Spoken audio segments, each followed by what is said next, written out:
Bagaimana Allah mempersiapkan dunia untuk misteri Kristus. Allah mempersiapkan kedatangan puteranya selama berabad-abad. Dia membangkitkan dalam hati manusia sebuah harapan samar-samar tentang kedatangan ini. Dan dia mempersiapkannya secara khusus melalui perjanjian lama, yang berpuncak pada Yohanes Pembaptis, nabi terbesar dan terakhir. Kita menghidupkan kembali periode panjang penantian ini dalam upacara liturgi tahunan selama masa Advent.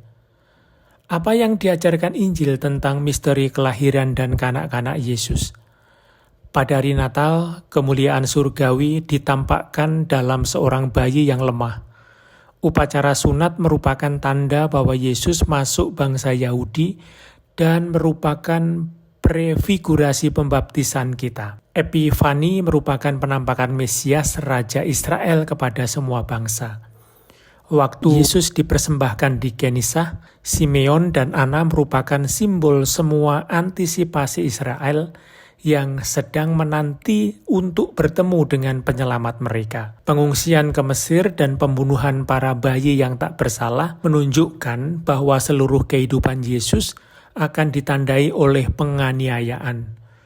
Kembali dari Mesir, mengenangkan kembali peristiwa keluaran dan menghadirkan Yesus sebagai Musa baru, pembebas sejati dan definitif.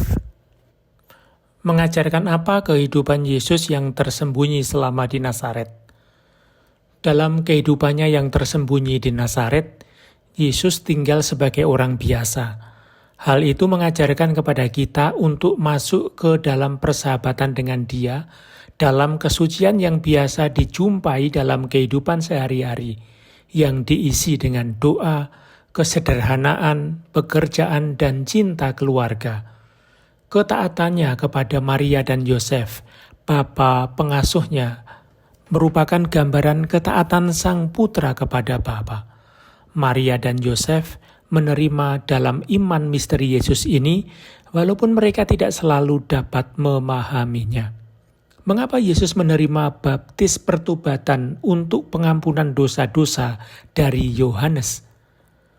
Untuk menandai penampilan Yesus di muka umum dan mengantisipasi pembaptisan kematiannya, Dia yang tanpa dosa menerima untuk dihitung di kalangan para pendosa. Dia adalah anak domba Allah yang menghapus dosa dunia. Bapa menyatakan Dia sebagai anaknya yang kukasihi, dan Roh Kudus turun atasnya.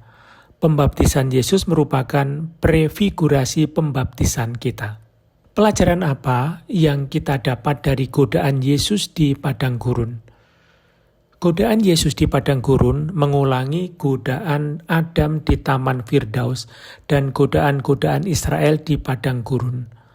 Setan menggoda Yesus terkait dengan ketaatannya terhadap misi yang diberikan Bapa kepadanya.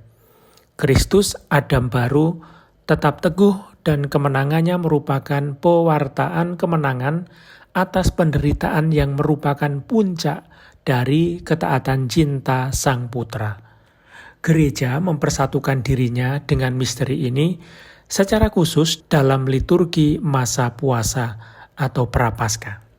Siapa saja yang diundang masuk ke dalam kerajaan Allah yang diwartakan dan diwujudkan oleh Yesus. Semua orang diundang oleh Yesus untuk masuk ke dalam kerajaan Allah. Bahkan para pendosa yang paling jahat pun dipanggil untuk bertobat dan menerima kerahiman Bapa yang tak terbatas. Di dunia ini pun kerajaan Allah milik mereka yang menerimanya dengan rendah hati. Bagi merekalah misteri kerajaan dinyatakan.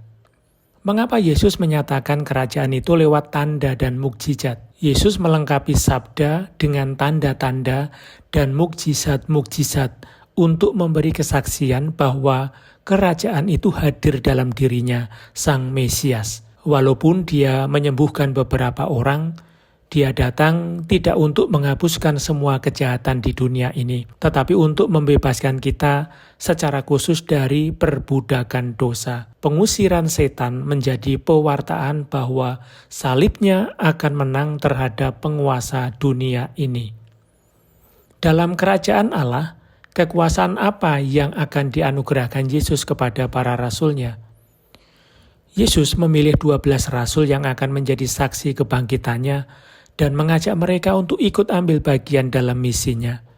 Kuasa untuk mengajar, mengampuni dosa-dosa, membangun dan memerintah gereja. Dalam komunitas ini, Petrus menerima kunci kerajaan surga dan menduduki tempat pertama dengan misi memelihara integritas imannya dan menguatkan saudara-saudaranya.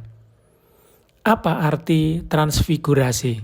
Transfigurasi terutama menunjuk Tritunggal, Bapa di dalam rupa suara, Putra di dalam diri manusia Yesus, Roh Kudus di dalam rupa awan yang bersinar. Berbicara dengan Musa dan Elia tentang kepergiannya, Yesus mewahyukan bahwa kemuliaannya datang melalui salib, dan dia mengantisipasi kebangkitan dan kedatangannya yang mulia, yang akan mengubah tubuh kita yang hina ini sehingga serupa dengan tubuhnya yang mulia.